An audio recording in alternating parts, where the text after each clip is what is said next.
Good afternoon, everyone, and good afternoon, chaps. Welcome to the Green Arrow podcast and Fantasy Football Hub as we look ahead to Game Week 8 after an uneventful double Game Week 7, but an eventful week on the own goal and injury front. Chaos, to be frank. My name is Fergie. Rich, welcome back. And what colour was your arrow in double Game Week 7? I think it was a pretty large red one, Fergie. Yeah. Got punished, I think, by a number of the flags and a number of the late changes. Decided not to make a transfer in the end. I had virtually no bench, but I thought most of the flags would clear up. And the only one that I think truly affected me was Sven Botman not making it, and I was relying on him playing. So Estepinian came off the bench like he did for many people and gave me a nice -2 at the end, but also had 0-pointer from Sterling in there, who didn't start the game due to a virus, came on and got booked for a 0-pointer. And I think there was possibly another 0-pointer in there if I look around, or maybe not. But, Rashford and Fernandes did nothing at all at home to Crystal Palace and continued to frustrate. The only slight saving grace was that I decided to hang on to Saka, and he played and at least got 9 points, but still remains an issue for my team because he's now injured again. So it's not looking good in terms of the total health of my team, to say the least. And I'm sure we'll come back to that later on. But I think 40 points and a big red down to about just below 2.4 million. But I think I'm sort of, I don't know, that's a bit middling for content creators these days. It's like some are down at the 4 or 5 million level and really struggling. So definitely thinking about wildcarding. Think tonight's show might help me. I had the text. Decide. I had the text about 2:00 this afternoon after the Estepina news, I think it was. For those who haven't seen Estepina, looks like he may miss games, whatever that means. Could be one game, could be two, could be three. But I don't know, with the international break around the corner, I'm always a bit thinking about, when you hear these big injuries, players like Saka, Estepina, and things. I'm always a bit, all right, they may miss one game, but they may be back. I'm sure we'll talk quite a lot around that coming up. Yeah, but 40 points, Rich. Tough old week all around. Adam isn't here. He couldn't make this week. We're going on the Wednesday because I'm going away tomorrow for a few days. Adam couldn't make it.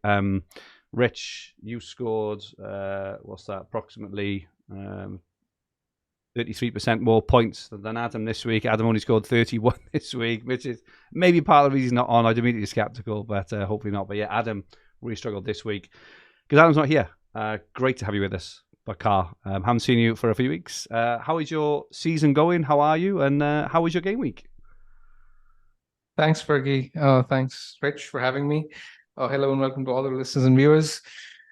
Yeah, I mean, FPL's not been great over the past few weeks. Every single week, I've sort of become accustomed to having my transfers blow up in my face. Unfortunately, you do tend to go through these phases as an FPL manager where it's really not fun. But I'm hoping I can come out of it with. My plan is to simply limp across the line, but even that is getting harder with each passing day with the flags that are coming. With all your players limping.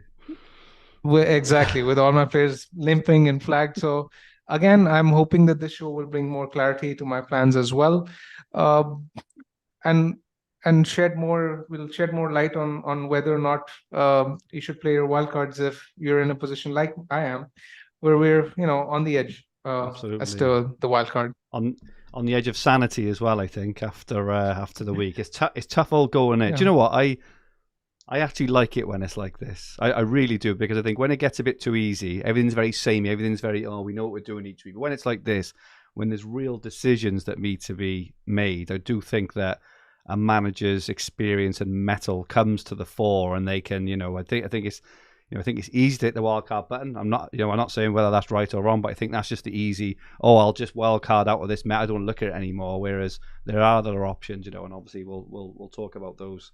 We'll talk about those now. I thought I had a horrendous week, which I did, but I'm the top scorer out of all four of us with a massive 42 points. Trippier saved my week, holding on to Saka. sadly, that is about it. I didn't fall into the Botman trap. I fell into the Guardiola trap instead. So I was praying Guardiola to come on for 1 minute to save me 3 points, but the swine didn't. So yeah, not the best. Let us know how you got on in the chat. We got a violin moment from Daniel Hopcroft. Assuming no relation. We'll touch on that now when we get onto violin moments. Ron is in. Johnny A. Stewie Bryan. We're talking about Haaland. I've got something to speak about Haaland about in a little while. Be interesting, hopefully. Sakan is in. Sahil. Jan Kalioski says wildcard activated. Super Tiger is in. Just a dad posting stuff. Says yet another car crash of the week. 31 points all out. And he has also hit the wild card as well. James Phelan says Wednesday before 6 o'clock. I nearly fell off my chair in before the night shift. There we go, James. Yeah. Helga is in from Norway, and there's many others. Great to have you with us. Absolutely superb. Let's do a few violin. I don't think the violin is actually working this evening, which is a shame, but we've still got a few violin moments to go through. Firstly, Daniel Hopcroft. Which this actually I'll save that one. There's a couple of others. I think Daniel's is my favourite one. But just a couple this week. Jay Dalgano says only a small violin really. Took Saka out for Gordon for a -4. Gordon now suspended. Botman didn't play. Swestupinen come off the bench for his -2. Wildcard now activated, and he asks Cash or Dina for wildcard. Touching that now. Paul Jones, who manages all the WhatsApp groups for the hub. He was having a bit of a panic attack. Well, not a panic attack, is a bit of a thing. A bit of a panic in a meeting we had earlier this year. And he's wildcard. He had an absolute nightmare. He was on something like 18 points after Saturday, but he's got triple United, Botman, Jackson, Scarpa, who I've never even heard of. Scarpa's somehow in his team. I bet he wanted to Scarpa. I bet he wanted to Scarpa. And he said, you're welcome to use my Estupinian own goal, Diaz own goal, Botman and Darwin no-shows for a moment. Inspiring moment this week. Required Fergie. Well done. And Daniel's in the chat. Daniel Hopcroft said, last week I took a -4 to get Callum Wilson in for Ollie Watkins, which also means if he hadn't have done it, that he wouldn't have got Estupinan's -2 off the bench. So he's also just taken a -4 to bring Watkins back. Oh my gosh. 33 points lost. So yeah, you are all honorary members of the Violin Club. Welcome. Don't forget to send in your submissions every week for a chance to be a member of this very exclusive club. Anyway, on to FPL, and let's look forward, shall we, gents? Let's leave the past in the past and look forward. I've got the fixtures up now for the coming weeks. You two guys, you're on the edge. I can see you're on the edge, and I don't just mean the wild card. Of wild carding, I'm interested. I'll come to you first, Rich. That's all right, because I had the text. I had the text wildcard fever text off you. What are your decisions? What are you thinking about? And also, what are the teams you're kind of targeting over the next 2 or 3 weeks if you were to hit the wildcard button? Okay, yeah. I mean, I think we were just discussing before we went on air. I don't really want to wildcard. I think I've looked at the fixture swing from game week 10, and I think it is more varied and offers an opportunity to differentiate more from those who have already wildcarded. So it feels like a late wildcard now. You're joining on the back of a train that's gone across the last 2 or 3 weeks, has broadly brought in the same number of players, gained the team value from those players already, and has them in place, has the points, and you're just going to slot in behind them, albeit maybe 1.5-2 million places behind them with the same team, right? And I'm talking about a big section of the game here, so I don't like it for that reason. But when I look at my team and the amount of available players that I've got this week, given the fact Saka is now injured from the Champions League, Estupinan's injury was announced this afternoon. I have Botman injured. I already have Baldock injured. I have Mubama, who's a non-playing West Ham choice. So that's all those outfield players out. My remaining assets, most of them play for Manchester United, 3 of them, and they're not doing anything at all. I've got Raheem Sterling, who probably will be dropped because Chelsea actually managed to win a game. And now, why would Poch change a winning team? So he might be on the bench again at the weekend when I've got no bench to come in for him. So, I could keep going. I'm basically going into the weekend with Haaland, Alvarez, and Maddison as my team. And I think you've got to say, if you look, if you want to take the mick out of it, it's rubbish, isn't it? It's just a load of rubbish. So I think the value you'll get by just hitting the wildcard button and putting in 11 players that at least have a decent fixture or a decent run of fixtures, I can see the appeal. I can see why there is a huge section of the community has decided to hit the button this week. And I was trying to resist. I'm normally very patient, and I still haven't completely written off taking a hit or two to save it, but I'm really close, and I'm hoping that the discussion we have will help me make up my mind this evening. The reason I've got a shirt on is I'm going out for dinner straight after this, and I won't be able to concentrate at all. I'll just be thinking about my FPL team. So my immediate counter to it all, and I got a lot of stick for this last year, or the year before, because I said something along the lines of it was during the COVID season, and there were these last minute rearranged postponements, and I think I put us on Twitter. I think I might have seen even like I said on here that kind of everyone's in the same boat, and even those who wildcarded early, who were doing really well, they wildcarded game week 5, game week 6. The template is still reasonably okay. They're a few moves ahead potentially with players like Cash, who maybe already got Son and things. I guess I get that, but you're not the only one, Rich. In fact, we're all in trouble here, right? And Adam's in trouble as well. And there'll be lots of people listening who are in trouble. Some who have already used their wildcards, probably most who haven't. But just for 1 week, pre-international break, just to try and get some kind of optimal team out for 1 week. Is it, we have no idea what's happened now in the break. There will likely be more injuries, I'm guessing. You could come back and your wildcarded team could be completely in bits. And you could actually find that players like got another chip. Saka, Estupinian, maybe Botman, maybe players like this all come out after the break, all fighting fit because they've been off for 2 weeks. So I suppose that's my counter. There are 2 points. I think it's very valid. A lot of people in the same boat, and it's the break. 1 or 2 people have said, in messages, because I've tweeted out that I may be wildcarding, and they've come back and said, just take a hit or two, and fix your team for the break, and you'll be okay, and then you'll be able to play a more aggressive wildcard, because it really feels like it would be a defensive. It would be a defensive wildcard, and I'm usually defensive. I've got to be honest. I'm not even massively sure. Given United have got a couple of good fixtures still, I'm not even sure personally who could massive wildcard do. I know there's Salah, right? I get that. Well, they're all getting injured. I mean, Diaby's injured now, so you can't get him in either. And he was someone people were bringing in as an advance move for Villa's good run. Eze as well. Eze out for 6 weeks. Well. Yeah. So the number of options are disappearing. Right. So it isn't. Obviously there's a lot of narratives out there from the people who are wildcarding, saying it feels great and they've got lots of flexibility, but it doesn't feel and look optimum to me. I've seen a lot as well. Move on. I don't know what you think, Bakar, but that's kind of my summary of it. I mean, I've looked at fixtures just because we got the fixtures up, and you've got teams like Arsenal, Brighton, Liverpool who look much more strong to invest in with confidence from game week 10 onwards than doing it right now. That's how it looks to me. Yes, you can bring Liverpool now, but 2 weeks more information on the likes of Diaz and Darwin and stuff will be valuable. And you could then go with those options over a Salah team, because a Salah team makes it really difficult to wildcard into because of what it costs.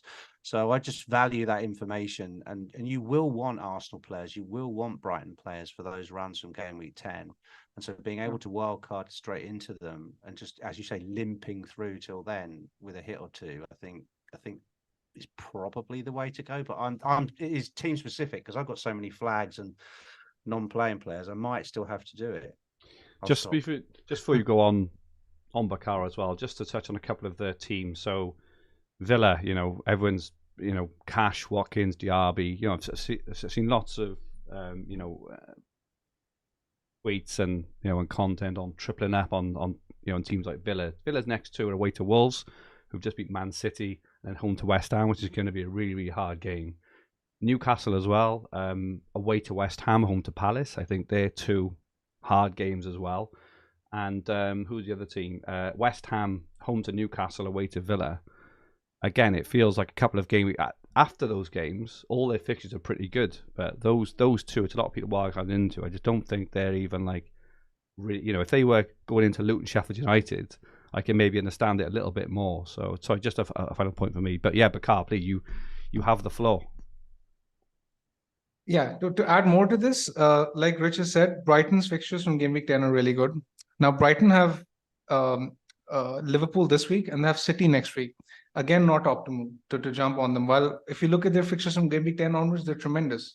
So someone like a Mitoma, or if you get, let's say, if a Stupinan is ruled out for a while, then someone like a Lamptey, 3.9 million, or some defender could make his way into our drafts.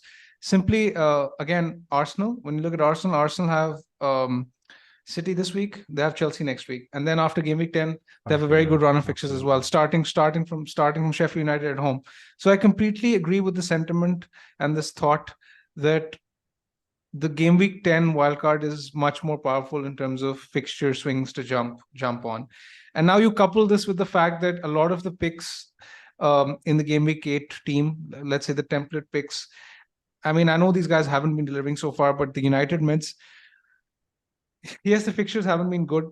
The returns haven't been good over the fixtures, but if you look this week, Brentford at home isn't the worst fixture. Sheffield United away is definitely a good fixture. Now, Bruno and Rashford haven't really delivered, but who are the alternatives? I don't see any genuine alternatives other than Salah. I mean, Salah is the only one, but again, Salah does require plenty of surgery. And yes, for that, you will need the wild card. But again, if Salah is not a captaincy option this week, then is he really worth wildcarding for? Trippier is another popular one. Trippier, Share in your case, Rich, I know you have Share. I mean, those guys, they have good fixtures this week. West Ham is an okay fixture. Next week, they have Crystal Palace at home.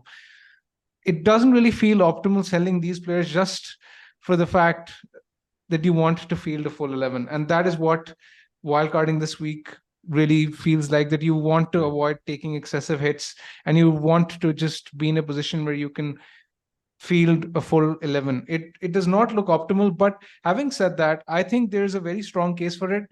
If, for example, you have no Spurs in your team and you have plenty of these flags, then I can see an argument for it. Like, for example, you have Saka, Stupinan, Eze, Diaby, players like these. And if you don't have a route to Son and you have to take excessive hits to bring him in, then I do see a world where, wildcard 8 does look optimal. But for most teams, at least for my team, because I have double United, I have Trippier, I have Pickford. I mean, these guys are not really hard sells this week. They're sort of okay to play. They've still got another swing, haven't they? Basically, a swing of the bat. Exactly.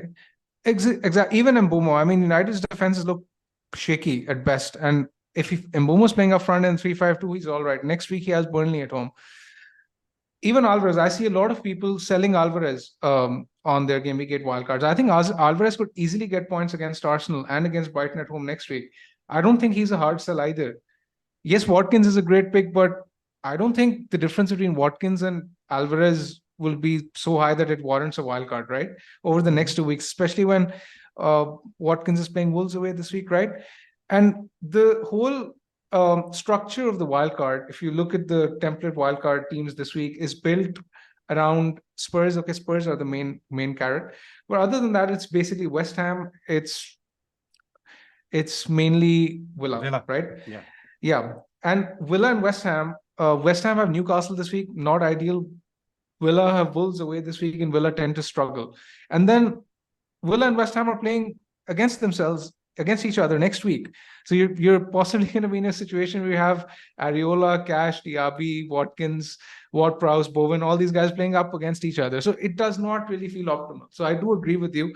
But either way, I mean, I can see why people are going for it, because they want to avoid taking hits and they're already looking at their ranks and they're panicking basically that they've not started well. And they just want to get rid of all these guys, especially the United mids, the Chelsea guys, because they haven't really delivered. And they just want to get a new team and jump on the shiny new toys who have been performing well. But I think when you look at it more rationally, the play for most teams is probably to wildcard in 10. I completely agree. Personally, looking at the profile. Looking at the profile of the template team, there's a lot of teams have got good fixtures for the next 2 weeks before they've got these natural hop off points as well, so you can take a hit, getting a player. And who's to say, right? I'm not Rashford's biggest fan, but they're home to Brentford, away to Sheffield United. Like, talk about differentials now, because they're going to be sold en masse, and I'd personally anyway rather have those two against those two teams than just some others who've got more difficult fixtures and save the wild card. I mean, with that edge on as well. So yeah, agree. Yeah. I mean, the only thing is if Rashford might get dropped. I mean, there's a chance he could get put on the bench because he's been getting hooked off and stuff like that. So I mean, that's the level of pessimism that I think some of us have reached. That they've just seen such poor performances from United that that even players like Bruno and Rashford may not start both games. No, that's just my opinion. I just don't think that they may start. So I was going to sell Rashford, but now I've probably got to keep him because at least he has two legs. I've got to have to sell Saka because he's not going to play. So it's very compromising and not a straightforward decision. So if you have hit the button, good luck to you. And I think it's not by no means a bad week to a wild card, and it's very, very team specific and an emotional decision for each manager. But I still could do it, and one more flag, one more injury to a Shah or an Alvarez or something this evening, and I'll be definitely welcome. Just quickly, James Thompson made a really good point in the chat. The other thing I haven't mentioned is squad value is killing people who don't wild card now. So by game week 10, it'll cost you loads more. So I must say, I disagree. But it'd be interesting to hear your points, Rich. You were nodding violently. Yeah, I've never really worried about team value in 18 seasons of playing. But this season, I do feel that by this time the markets have settled down. There are fewer increases normally, but I think they've kept the amps up at FPL towers, and they are definitely in transfer market overdrive. I think that is because we only really have two active premium players in the game, and that makes the player base quite cheap relative to other years. And so the way of dealing with that and making the game more challenging is to increase the the rises and falls in the transfer market, and I expect that to continue at least for another month or so, while the engaged player base is behaving as it is, because early transfers, that's driving a behavior of early transfers to catch price rises, and it's sort of, I don't know, self-defeating prophecy or something. It's basically causing a very high degree of volatility. I'm bleeding team value. I would expect at the end of the international break I'll have negative equity. I'll have a team value below 100 million, and that makes it very difficult to build an optimum team 9 weeks in, 10 weeks in. So I am worried about it. But there are, as you said, Fergie, there is always an option. All it really means is you're getting a 5.5 mid instead of a 6.6 mid, from the chap down the road who makes early transfers. You're still going to be able to get a team out, and that cheaper mid could do well, but you are compromised. And so those who have a high team value are looking good at that at the moment. Carl, what's your thoughts on team value? Well, I think it is important. I do think, and I'm of the opinion that some enablers will always come up. Yes, we're going through a phase where the likes of Son, Saka, Salah, Haaland are all performing. But let's say after Liverpool's run of fixtures in game week, it ends in game week 15, 16. I don't think it'll be a problem again, because people will sell Salah, and then again we'll have plenty of funds to spread and spend on the rest of the team. It will be a problem for those 4 or 5 weeks between game week 10 to 15, 16. But even when you look at those 5-6 weeks, there are a few enablers that you can get. I mean, even the likes of Sheffield United, Burnley have good fixtures. So if you want someone like a Bear, he could be a starter. I don't necessarily think that it's the end of the world. Someone like a Gabriel is just 4.7 million. He plays for Arsenal. So I don't necessarily think that bleeding team value necessarily will be a huge issue going forward. And I don't really think it plays as big of a factor in the wildcard decision as it does for other people. I mean, what I like doing for my team personally is to compare my current squad with the potential Game Week 8 wildcard squad that I can get to. And similarly, my potential Game Week 10 team with my potential Game Week 10 wildcard team. And whichever is looking stronger is going to be the basis behind my wildcard decision. I mean, these days, you can almost literally pick almost any FPL team you want because there's no Kane. De Bruyne is injured. Trent isn't really an option. He could be. You've got players like Archer, who will be a starting striker for Sheffield United. Chukwuemeka at 4.3 mid at Chelsea, who's when he's fit will probably be back in the team. There are 4 million playing defenders. There's Areola at 4.2, Turner at 4 million. Palmer is 4.9. Palmer is 4.9. So we've been spoilt this year, in my view, more than any other, in terms of the hardest thing that people are having to compromise on is this saying, "Oh, I can't have Trippier, Salah, and Haaland, who Salah's son and Haaland, who are the three by far best options in their positions." We've never been in a position before where you can have basically all the best options in the game, but we are now. So I think this season we're being slightly spoilt in the fact that, you know, if you actually wanted a team you actually thought was the best wildcard team, money no option, you know, with a reasonably priced bench, I mean, now, I don't think you'd be too far off 102, 103 million anyway. So I personally think it's massively over-egged.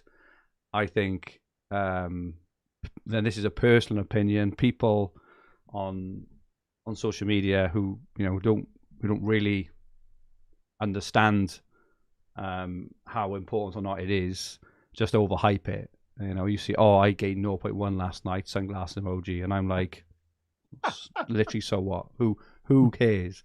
I guarantee you that any previous, you know, kind of winners or those who finished really high in FPL would never have attributed down to their good team value. It would all be down to the players they picked and the, you know, and the fortune they had at various times in the season. So, as you said, Rich, you know, all this about 500,000 or 1 million people, you know, going, oh, look at this. That literally means nothing in my view. It means nothing. Like James in the chat saying Trent is not an option. Let's see what Gameweek. I completely agree. I did say at the moment. Yeah, he might absolutely. He's actually on the next slide, so I have got him as an option. And he will be if you've got a wild card in Gameweek 10 because no one else can get to him. So, but the point I'm making is that you can get a very reasonable team for 100 million. You may have to slightly sacrifice somewhere, but is that a reason to use the most powerful chip in the whole game? Not for me. So anyway, let's have a look at the best. You know, if we were wildcard, you know, who we're looking forward to now in the coming weeks. As you can see, Trent is on this slide.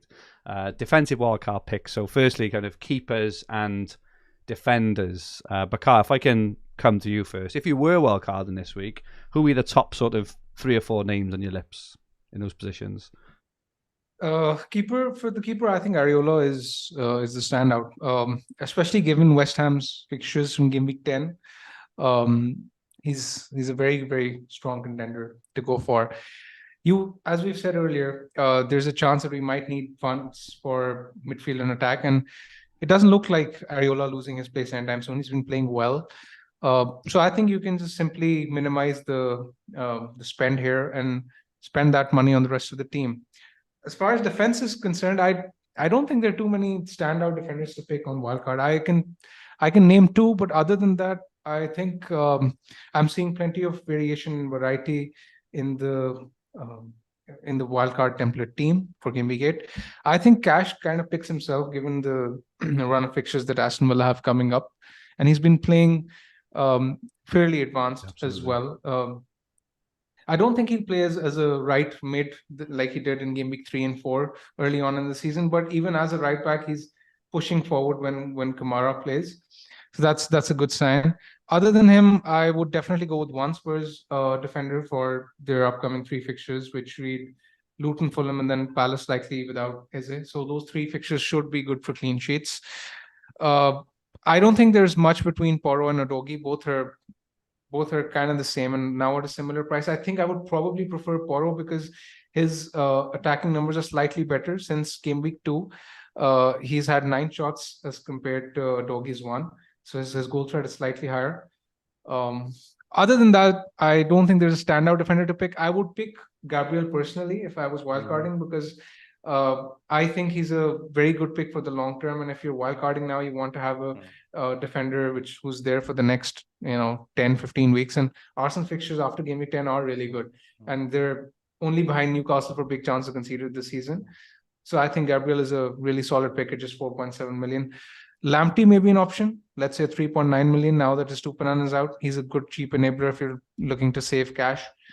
Other than that, you can maybe go with someone like a Burn or Anderson or a Crystal Palace defender. They're actually 5th for non-pen XG conceded this season. So yeah, this is the template wildcard defense that I see for most that are wildcarding this week. Very nice, thanks, Bakar. Rich, anyone to add in there?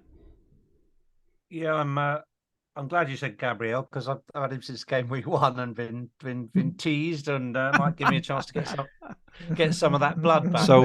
So far behind the curve, Rich, that you're in front. Exactly. So it's like wearing flares, isn't it? They come back into fashion every so often, So yeah, I've got Gal. I might hang on to Gabriel, and certainly might. Well, I might have to play him against City this week, which is a bit scary. But yeah, I might. I do agree.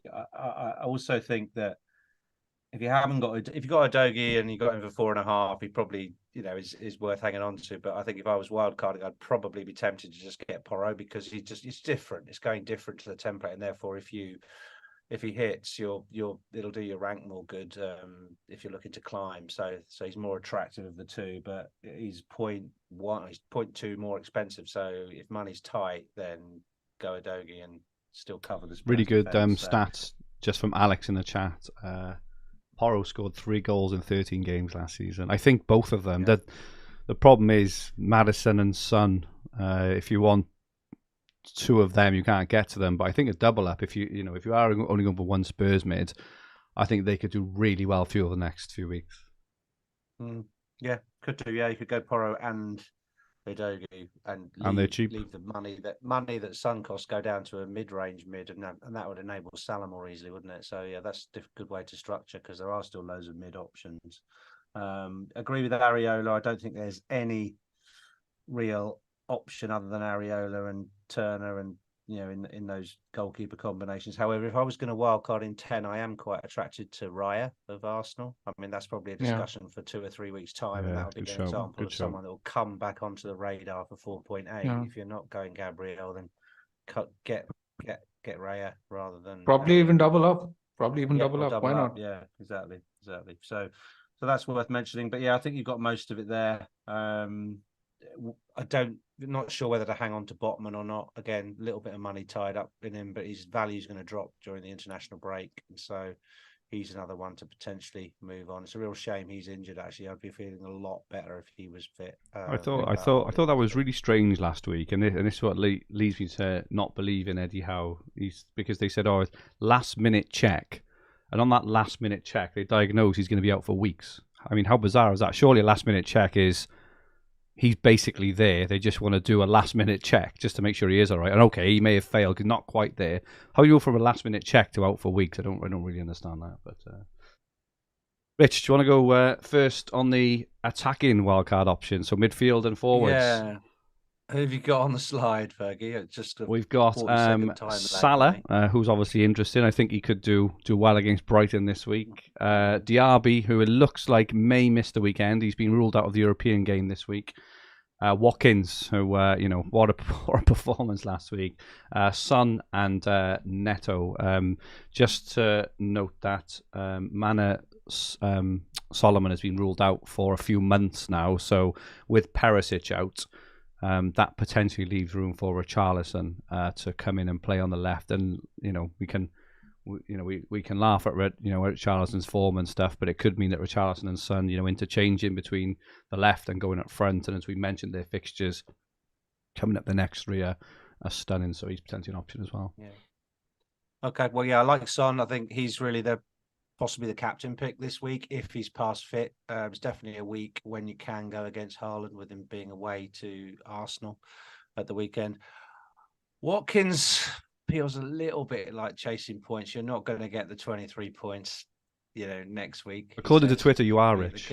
According to Twitter, you are. Every week. Every week he's going to get 23 points. But yeah, it's obviously solid pick for 8 million, but possibly it's 2 weeks before their really decent run. So again, I'm quite happy with Alvarez up front. If I'm not wildcarding, I'm not rushed to get Watkins, but I think it'd be hard to not consider him on a wild card. But it tends to be, I've looked at a lot of wild card drafts today, and it tends to be Alvarez or Watkins. If you're going to go for a 3-4-3 setup, it's quite difficult to get them both side by side, and you can't really do it that easily with Salah in the team as well. So it's tricky, but yeah, Watkins is definitely an option. I think Diaby is flagged now, so just beware on that one. He's been in a lot of teams for a couple of weeks, so that'll be a bit of a headache for people that already own him, because he's not going to play probably the next 2.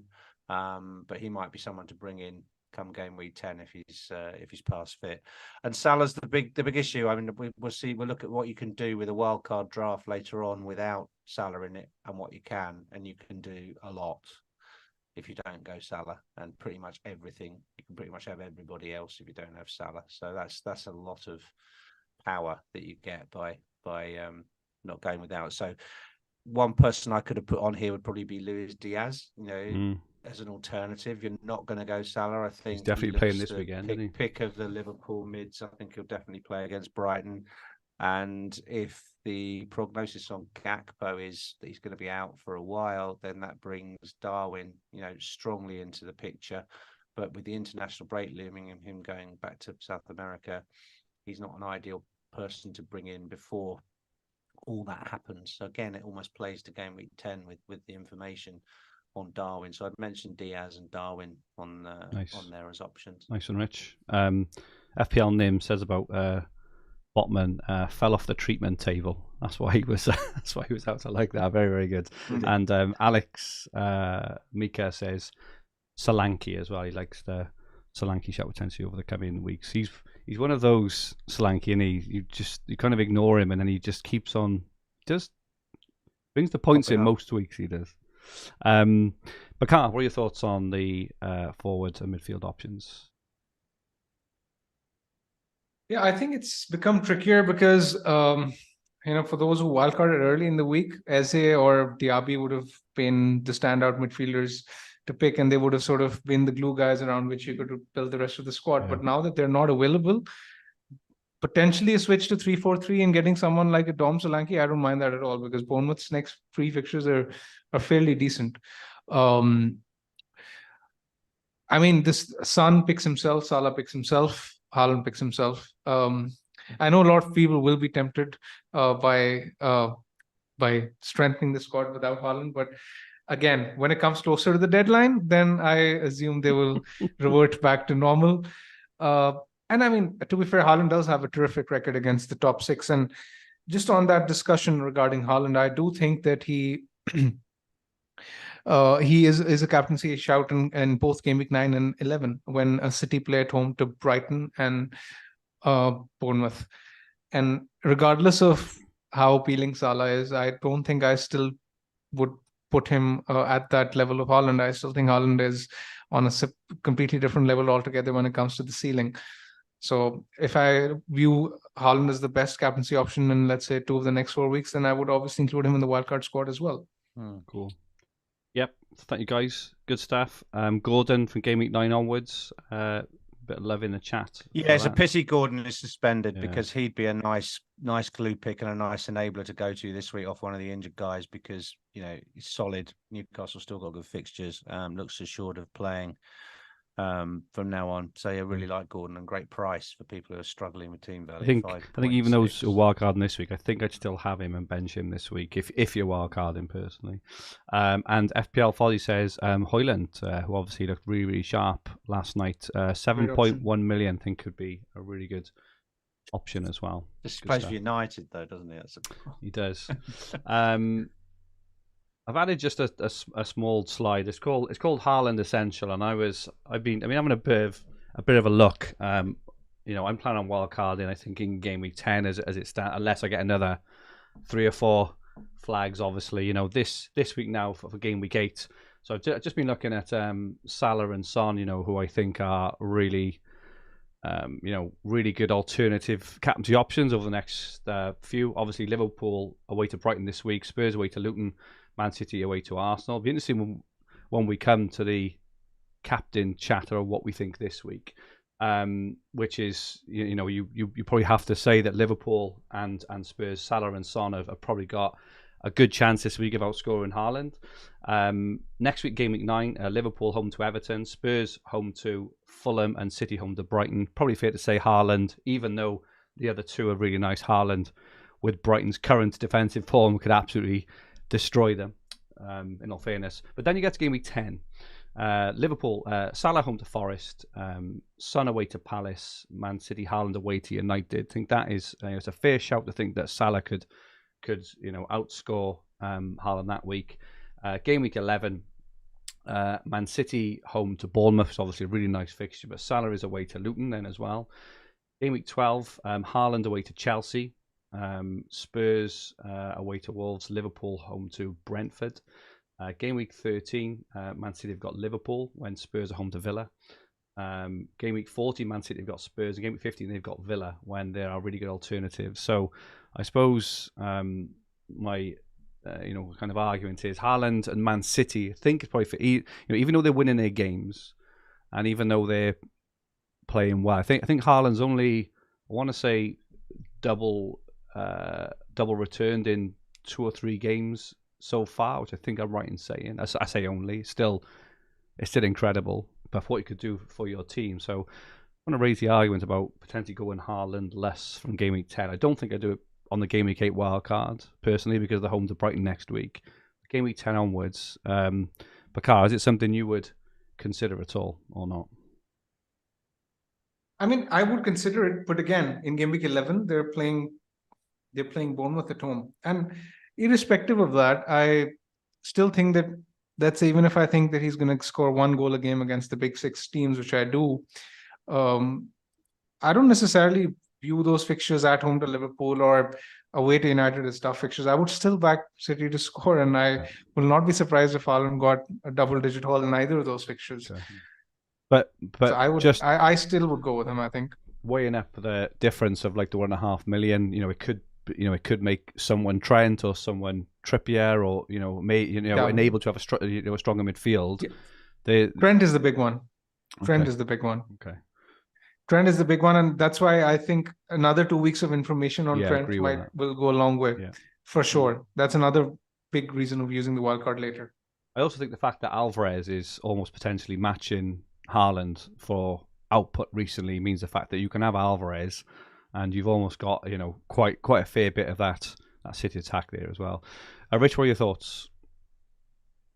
Too important really not to have him. The ownership across the game is so high that if he does score a hat-trick and he's captain in a week, it will, certainly if your rank isn't great at the moment, it'll absolutely destroy it if you don't even own him. So I just think you've got to have him for the time being. What will really shake it up if he gets a slight knock or an injury and he misses a couple of games.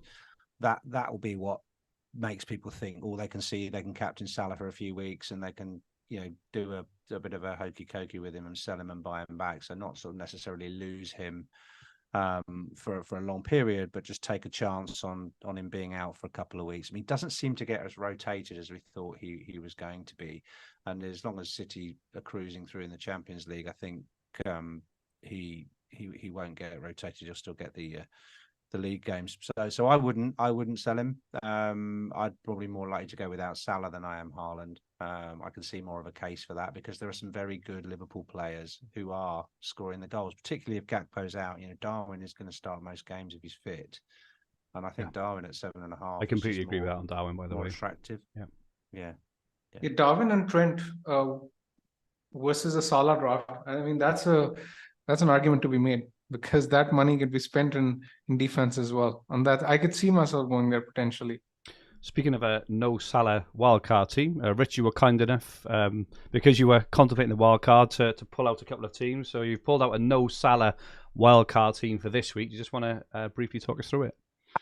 Okay. I'll just preamble before it appears on my YouTube screen. I've only got a team value of 100.2 million right now. So very low team value and possibly going to take another couple of hits on that. So I had a quick play this afternoon. This has just been 15 minutes before the show, but this is the best I could do, or just one of the things you can do with a no Salah wildcard team. And I think this is pretty strong. It's got Trippier in there. It's got cash, gone for the more expensive Porro from Tottenham. There's Gabriel retained, partly due to my own team, because I reckon I can get him back towards 5 million pretty quickly and get some selling value back. That's just a selling value play there. Areola and Turner in goal, very template. But then the midfield can be, pretty strong. So Bowen, Son, Mitoma, really, that's ready. That's in place for the run from 10. Maddison in. Son would possibly become an Arsenal mid in game week 10, but so he's a 2-week play, then down to an Odegaard or a Saka.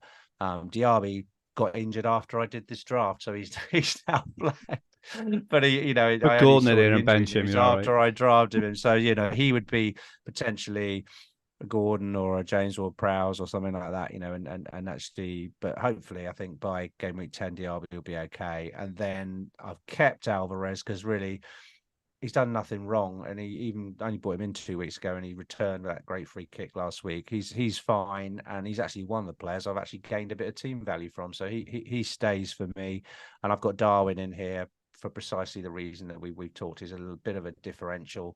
Got to cover the Liverpool side with something, and it allows you to go, with there's 8. You've got 8 players there. There's a slight chance that Alvarez could get rested 1 week, or Darwin could not start. So therefore, there is a bit of a bench headache there. But you can see how spreading the value around, allows you to have a very strong squad and a much stronger bench. And I think it's one thing I've learned from the first 8 weeks is I went with a weaker bench that I was not fully comfortable with, and that's really started to punish us, in terms of like having just literally no cover there for weeks like last week and this week.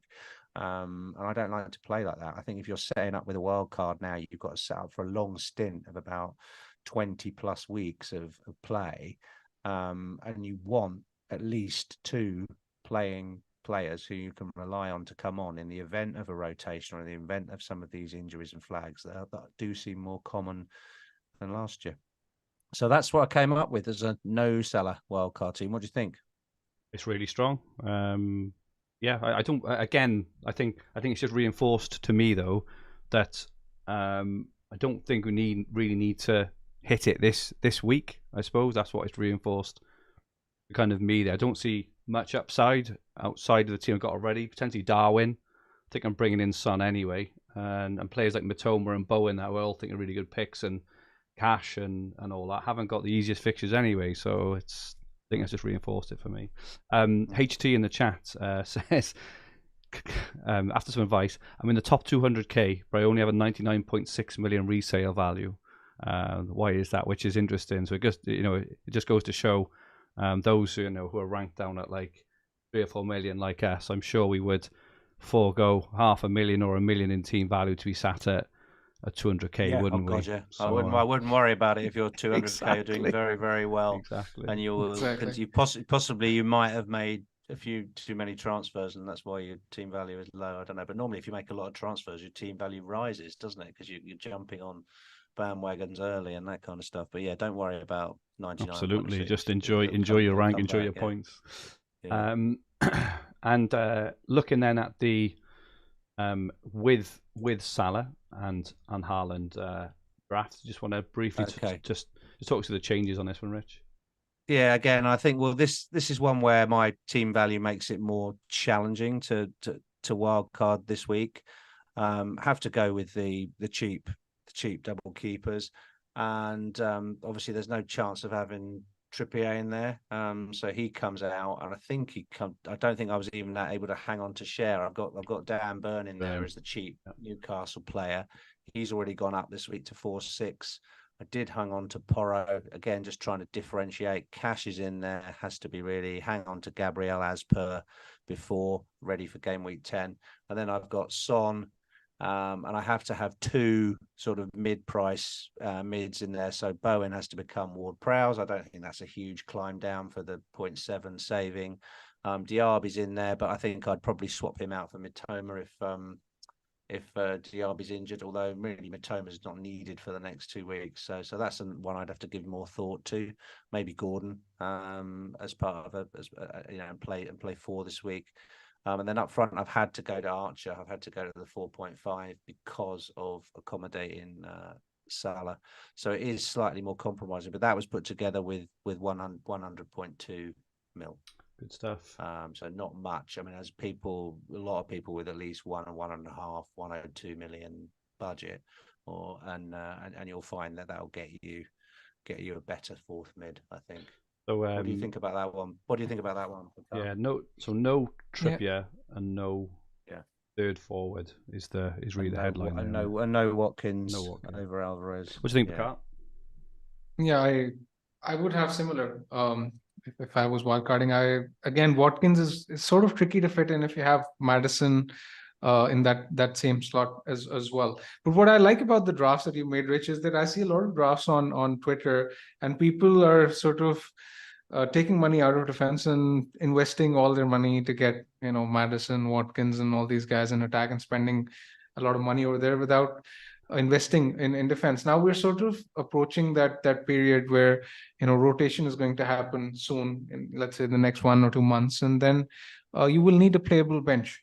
I don't really like having 2-4 million defenders on the bench on the wild card, because if you're making a team, you have to make it for the long term, and I see that as a very common mistake that people are making. I've seen teams with Lamptey and Taylor from Burnley. I don't like that. Yeah. No, I agree. I do think you are setting this team up for a long time. It's very, very easy to move a lot of the bias towards what's happening in the next 2 weeks. What's my team going to look like? How am I going to score immediate points and shoot my rank up? But it's no good if you've got to go to Christmas on this wild card. You've got to go a long way, and it's got to be sustainable so that you don't. Past that, really, isn't it? Because it's really, 20 weeks. This is for really. You need a really stable. You get another wild card after game week 20, so you can get yourself out of trouble. But you've got to go to Christmas, because you don't really want to use that game wild card for the following 20 weeks, do you? So you are setting up for the long term, which is why I think if I can last till game week 10, you'll see some different guys in here. You'll see some, I think your previous podcast colleague, I think it is Zoff, used to say, good players, good teams, right? That is really essential principle by which to set things up. You want players from Arsenal, you want players from City, teams who win all their matches. Don't want really Luton and Burnley double game week assets. You don't want a load of Luton and Burnley assets, and also the Villas and the West Hams. They are typically mid-table teams. They win a match, then they lose a match. These basic. And they're both in Europe as well. They're both getting knocked. 6-1 every week. They won't. They'll win occasionally. But so this is really important. To have that sort of basic grounding and make sure you've got the players from the good teams. I think what you're seeing is Liverpool are going to challenge again for the title. They're right up there. They had a poor season last year. They've strengthened and sorted out their midfield. So Liverpool has to be regarded as a premium team alongside City and Arsenal. And I think with a game week 10 wildcard, you can fill your team back up with those teams with confidence. So there we go. Lovely stuff. Just quickly looking at the Hub AI game week wildcard team. So the Hub AI team is currently ranked around, I think it's 760k. So it's having a decent season. Still got its wildcard in hand. It picks out Johnston. It's gone very, very, very cheap at the back. So it's got Johnson and Turner in goals. It's gone Anderson, Cash, Byrne, Kabori and Burke, so ridiculous cheap at the back. But it's got an absolutely stacked front seven with Son, Salah, Bruno, Maddison. It still fancies Mbomo for a couple of weeks. Haaland. Still fancies Bruno Alvarez. for a couple of weeks, which is fancies Bruno for a couple of weeks. It does, yeah. Haaland, Alvarez, and then Archer. So that is what the current Hub AI Game Week 8 team is. If you want to look at it yourself, it's constantly updated all the time automatically. Go to Fantasy Football Hub, my team, and go to the AI teams. It will share it there. Captaincy this week, maybe a bit more interesting. Haaland is predicted on Hub AI to get 7.5 points. Son 6.7, Salah 6, Bruno 5.9, Maddison 5.5. In the polls, though, anyone want to guess who is top of the polls? Sonny. And what do you think the percent of the vote for Son if he's top? I can't guess because I saw it. Oh, you saw it, Bakar. Do you want to guess the percent? I would say 55%. 74% are going for Son. And that's a landslide one. That's a landslide. Absolutely landslide. Haaland only 10%. Salah 9%. So very interesting. That's amazing. He's away from home, right? He's away, and he's carrying a bit of an injury, and he's been getting hooked. I saw in the chat. I don't know how right this is, but I saw in the chat earlier that he hasn't trained much this week, which is always a concern for a transfer in and a captain. I know, so I use a precious free transfer on him, and then you find on Friday afternoon, just to get a 0.1, and you find on Friday afternoon that he's not playing. I'm sure I saw a stat as well. I'm not 100% sure on this. I saw it earlier on Twitter briefly that Luton's XGC at home is pretty decent as well. Just interestingly, maybe we're just having a peek of that as well. This could be a real pivotal week for moves. If you nail the captain this week, then I was surprised Salah's so low, 8.59%. I mean, if you've got Salah, he's a good shout against Brighton. You look at what Villa did to him last week. So yeah, so if I had Salah, I'd probably captain Salah over Son. Oh wow, okay, and over Haaland? Yeah. Oh, okay. Yeah, probably. Cool. So are you... Just one thing. Just one thing on Luton's defensive statistics at home. They've played Wolves, Burnley, and West Ham. So they've not had the toughest of fixtures, which is why the stats are looking fine. That's why the sample is slightly distorted. Bakar, who will you be captaining this weekend? Son for sure. Oh wow, easy as that. Easy as that for you, Yeah. Son. Okay, interesting. Have you already got him in, or is that still a transfer you need to make? No, I got him in Game Week 5 actually. Okay. I sold Saka in Game Week 5, and I got Son into captain, and I got Trippier in the same week as well. While those transfers have worked in a way because Son has performed really well, Trippier has done well, but I sold Saka, who's also smashed it, so it's kind of evened out. Yeah. And I'm surprised those transfers sound like you should be much higher up the rankings if you had those guys for their hauls. Yeah, exactly. I didn't have Saka, and I've had triple Chelsea and double United for way too long. I think I'm going Son as well. I do think if Son is out, or he's rumoured maybe not to play, I'd be tempted to go for Maddison. I mean, 1 week punt on Richarlison if Son is out. I don't know. Probably not, but interest is out all the same. But yeah, I think we're going a Spurs player against the early kickoff as well. I was just going to say it's the 12:30 kickoff. Some team news. Our game week will be done by 2:00 on Saturday. Yeah, exactly. Yeah. If Son is out, I'm wildcarding for sure. Let's say if Son is out, you're wild. Oh wow, okay, interesting. Yeah. Oh yeah, of course, because I'm one flag away from the wildcard. That's definitely the title of this episode. One flag away from a wild card. I love that. That's absolutely brilliant. Yeah.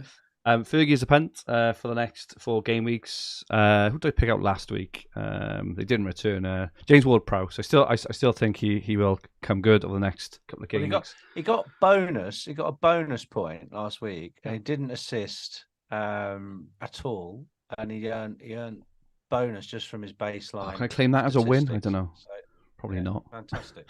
But this week, nailed. Well, you'd like to think nailed to start this week. 6 appearances so far this season, 3 goals, 2 assists, 14 shots, 11 in the box, an XG of nearly 3, an XA of 0.3, 8 big chances. I think this could be the week that we see a bandwagon for Darwin Núñez. I think if I was wildcard in this week, he would be in my team. I think he'd probably likely be in my. Well, it all depends on the Gakpo sort of situation, but I really like the look of Núñez. He's going to play this week, I think, because Gakpo's injured and Jota is suspended. So I'm assuming that it's going to be a front three of Darwin up front, Salah on the right, and Diaz on the left. But I really fancy him. Thoughts on Darwin? I know you said you quite. Yeah, I like him. Quite like him, Rich. I think he's gonna. I think this is the period now. He gets, if he can get a run of games, I think he can come into his own. I think that Europe is a bit of a distraction.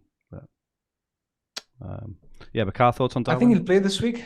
I think he'll play this week, but the risk will be in Game Week 9 because we've seen that Klopp tends to rest the South American guys after the international break, and Darwin is playing on Wednesday night, and Liverpool have the early kickoff on Saturday, and every time they do, Klopp has tended to rotate both Diaz and Darwin, so that's a bit of a red flag for me. Yep, no, that's fair.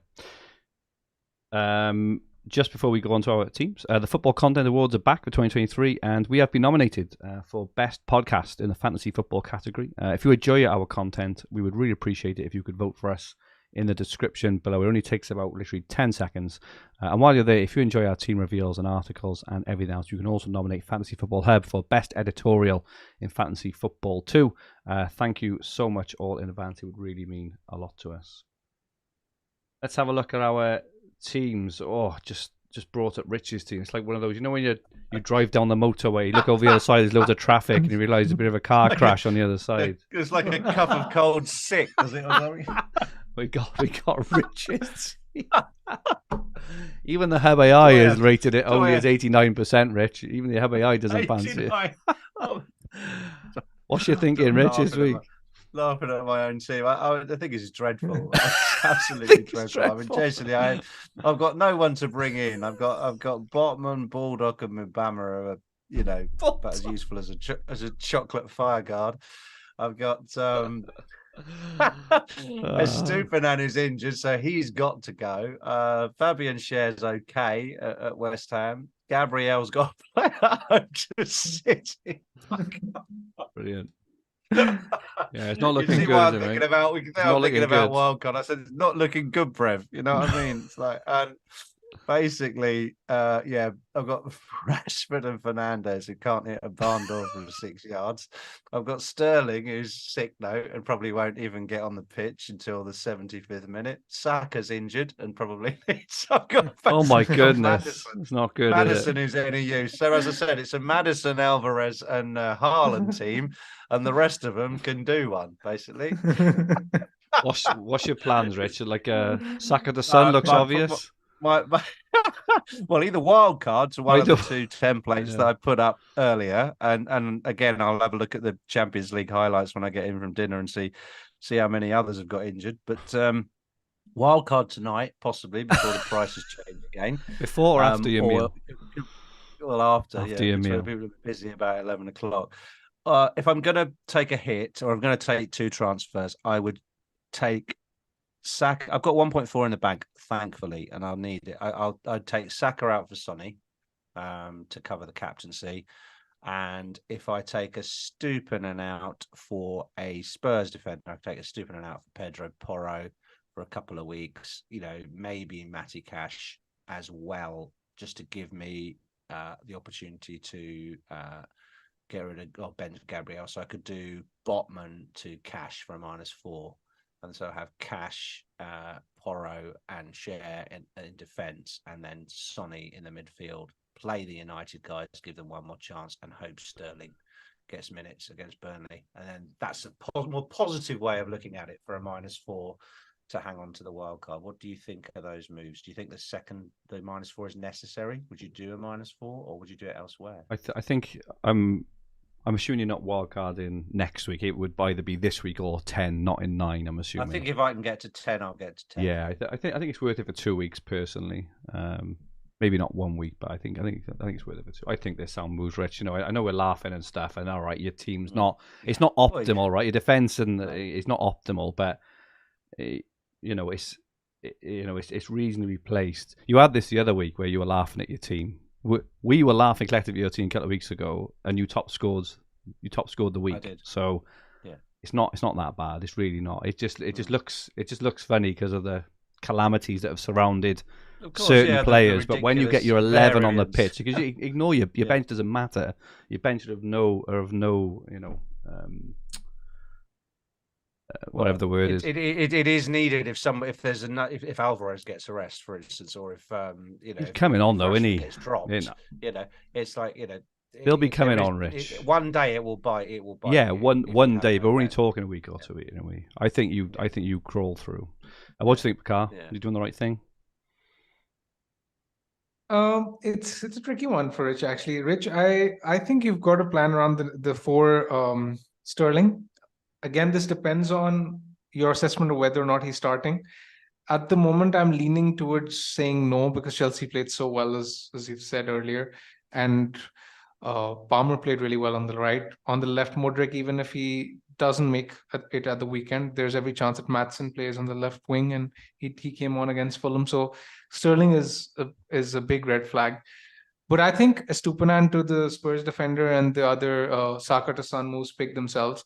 Other than this, the Sterling move and the Botman out move, I think you can space them out over 2 weeks, depending on whichever order you want to do them in. Do you have a midfielder in mind for Sterling next week? I assume you could possibly look at getting a Liverpool mid and then dead-ending in Game Week 9. Yeah, I could look at Sterling to Diaz this week against Brighton. If you think, but the risk with Diaz is next week, right? Is right. He might not come back. Yeah, exactly. So you can wait for the leagues. Maybe. So you can, either you can get Bowen or you can then wait for the leagues next week and get the Liverpool mid that is starting. Yeah. Possibly. That's possibly. Yeah. That's something that might work. Because I'm in a similar-ish situation to you, and I do think that the -4 for you makes sense, and you just hope and pray with Sterling. If he plays, then that's fine. If he doesn't, then you sell him for whichever Liverpool mid is starting next week. I like that more than the Bowen move because that too will be for a hit this week, and I don't necessarily like that because Bowen is playing Newcastle, right? It's not ideal, and then next week he's away to Villa. Yeah. Okay. Thank you. Hope that's helped, Rich. It'd be interesting to know. You're gonna have to tweet later this evening after you've had a couple of glasses of wine what you're doing. It's going to be really interesting. I will. Your recommended transfers for this week. Bear in mind, this came out before the Saka news, but you mentioned did the algorithm go to meltdown? Yeah, it did. Yeah, it was like it actually came up on the screen. Are you having a fucking laugh? And it was what am I supposed to do with this shit show? It says. Exactly. But it said Rashford to Son, but obviously now Saka is going to be out. It will probably go to Saka, and it did say Gabriel to Cash. So the AI is not 100% sure of Gabriel. It'll be interesting to see because Party is due back over the next week or two, whether they actually go back to how they started the season, whether we think that Gabriel's in. I saw that you've reduced his minutes down, haven't you, from game week 9 or 10 onwards but we will see obviously how Party returning affects it, and obviously if so, we'll bump his minutes up again. So Gabriel to Cash, Rashford to Son, but any kind of variant with that with your 2 free transfers. Do you want to run us through your team, which is looking a bit healthier? And your plans? Slightly healthier, but again, it's again, I'm very, very close to Wildcard. I don't think I will do it this week, but I'm close anyway. I have Pickford in goal. I have Trippier, Udogie. So those 3 are kind of okay to keep for this week. The problem is the third defender because I have a Estupiñán, Botman, Kabore, so I'll have to play one of them. Estupiñán isn't going to play. Neither is Botman going to play, so I'll have to play Kabore for his 1-pointer against Spurs. If I'm lucky, could be a 0-pointer as well. In midfield, I have Bruno Fernandes, Rashford, Son, captain, and Mbomo's fine. Sterling, again, the big question mark because I'm not entirely sure whether he's going to start. Up front, I have Haaland and Alvarez, which is fine. And I have 1 free transfer with 1.3 in the bank. So I have 4 options. The first option is to strengthen the defense and just simply go Estupiñán to Cash or Porro. Probably Porro. I think I would prefer a Spurs defender this week if I could get one. The second is I could simply just go from Sterling to Maddison and ignore the defensive transfer and just keep Kabore for his 1-pointer or 0-pointer. The third is that I can do both these moves, get Cash in and get Maddison in for a hit. And the fourth option is the wildcard. Mhm. So this is where I'm at.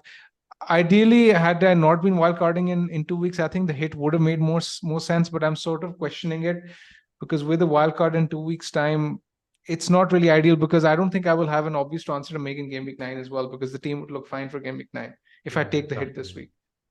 I'd take the hit per car personally. I'd take the hit and just ride through for 2 weeks, and then you'll have a nice fresh, a nice minus blank 4 canvas for game week 10. A -4 to buy that wild card when you want to play it, rather than when you're feeling you have to play it or the situation is making us play it. I think that's worth 4 points, isn't it? 1 goal, right? It's over 2 weeks as well. It's over 2 weeks, exactly. And we touched right at the start. Those fixtures for me are so important. Those fixture swings. If you can go into the game week 10 wildcard with players like Mitoma, who you're going to find it hard to kind of get in or kind of wiggle around if you are going for Diaby Ward-Prowse, because you're not bringing in Diaby Ward-Prowse to sell him in game week 10, for example, and potentially Trent, but and there's so much more news. You can change formation. It could be Gakpo's out for 3 months, in which case then Darwin is like nailed in that team, as well as you still want Alvarez playing every game, maybe Watkins, you may want to do that. I just think -4 for 2 weeks is well worth it. The game changes so quickly.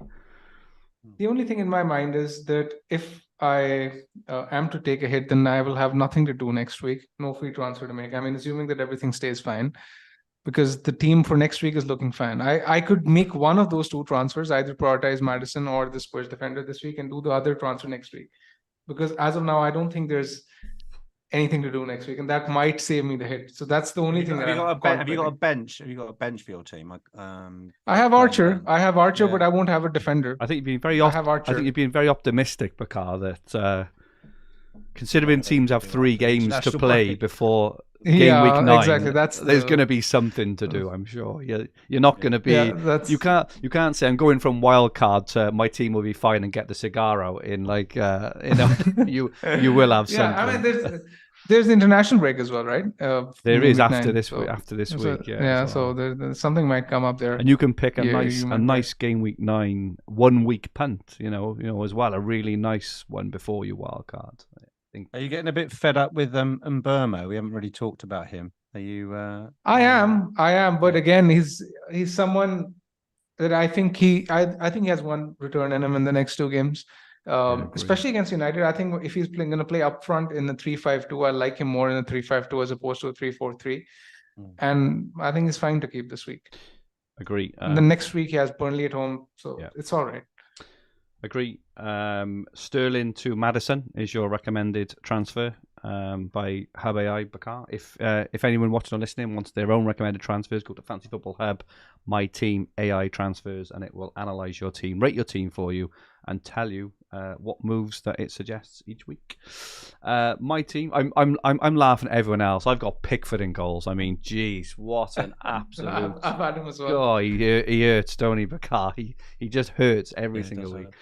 Pickford in goals, Trippier, Estupiñán, and Udogie, Bruno Rashford, and Bomo Madison, and Saka, Haaland, and Alvarez. Currently got Gvardiol on my bench, Bayer, and Mubama. So I think I've got pretty easy move. I think I'm just 1 move ahead of you, Bakar. I've already got Madison in, Bakar, but I think I'll be doing Saka to Son, and probably either Estupiñán. I haven't really looked a lot yet. Either Estupiñán or Gvardiol to Cash or someone like that. And then I think I've got a pretty solid team for the next 2 weeks. Perfectly happy to hold on to Mbama for another 2. United defenders, I think I'm happy to hold them for the next 2 as well. I know, United midfielders. I know that they haven't looked good, but I say this all the time and I really mean it.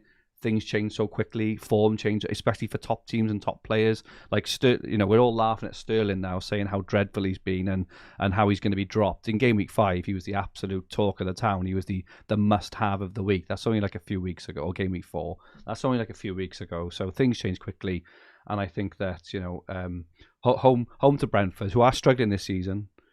Brentford, I wouldn't be surprised to see Rashford and Bruno get a return in that game, and then they have Sheffield United next week, which is as nice as it gets at the moment. So I'm pretty happy. I'm not on the verge of wildcarding at all. I don't think. I think that those game week 10, especially the analysis we did at the start, those fixture swings in game week 10, I think my team will look very different in game week 10. Whereas I just don't see the upside now at all. So yeah. Okay, I suppose in summary, gents, before we head off into the night, Bakar, as it stands, are you wildcarding or not? No, at the moment I'm not. But again, I've said earlier, one flag away from wildcarding. How about yourself, Rich? How are you feeling after that chat of the last hour? I find this very useful in terms of crystallizing my own thinking. I think I did have a wobble this afternoon to say, and at the moment I think I'm okay with taking a hit. I haven't taken a hit yet so far this season. I'm normally try and get to Christmas without a hit, but I will take one to keep the wild card for another couple of weeks. So I think I'll probably make 3 transfers this week. Sterling worries me, so I might swap the mid. 2 defensive transfers doesn't sound ideal, but I mean, I just haven't got any cover, and I just think City will score against Arsenal, so I probably will get Cash and a Spurs defender in, plus do the Son move. If Son's out, if Son's if Son is out, then it gives me an opportunity perhaps to lose Sterling instead. I don't know. Or, if Son is out, that will tip Bakar over the edge. I think if Son is on. For sure. Yeah. Okay. But I don't own him already, so it's probably more likely to hang on to the wild card because I won't be buying him and I won't be spending a transfer on him. So I can get the 2 Spurs defenders in, couldn't I? So there's some options there. So yeah, interesting one. But at the moment, I'll hang on to it and I'll probably take a hit by the end of the week. Good stuff, gents. And that is it for us this week and this side of the international break. Thank you so much to everyone who joined us in the chat. Absolutely engaging and interactive as usual. Thank you so much. Those who are going to watch it back, and for those listening on the podcast versions, your support as usual is very, very much appreciated. Rich, thanks for joining us this week, and thanks for sharing your wildcard thoughts and drafts. Where can people get hold of you? At Rich Clarke FPL on Twitter. Lovely stuff. And Bakar, thank you so much as usual. Fantastic insight and entertainment. Where can people get hold of you? At BigManBucker on Twitter. Lovely stuff. And my handle on Twitter is at FFH_Fergie. Make sure you drop us all a follow. And also on at FFH_Green Arrow. This podcast and video will be on the Fantasy Football Hub YouTube channel, with the podcast versions available on all major podcast platforms. If you liked what you watched, please press the like button if you haven't already. Remember to subscribe to the channel in the bottom right-hand corner of the screen. If you enjoyed your listen, please rate the podcast and leave a comment. Because it's the international break, we'll be back in 2 weeks previewing Game Week 9. In the meantime, the very best of luck for Game Week 8. Enjoy the break, and may all your arrows be green. Good night, all.